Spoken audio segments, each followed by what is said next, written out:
Hey there guys, welcome back to another video. Today I'll be showing you how to embed Canva newsletter in your email. So the first thing you need to do is open up the newsletter that you want to embed on your email. So after you open up, just go over here to the share option, click on download and make sure you choose the PNG format. So after that, just download your file. So let it download. So after it's download, just head over. There's another step before it. Sorry. Just go over here to the share option and then click here again on public view link and click here create public view link and just copy the link.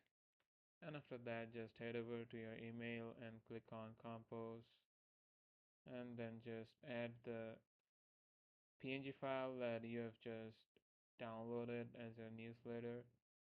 So after that, just click here on insert link and type your link or paste the link that you just copied from Canva here and click on apply. And then you are done embedding your Canva newsletter link in your email.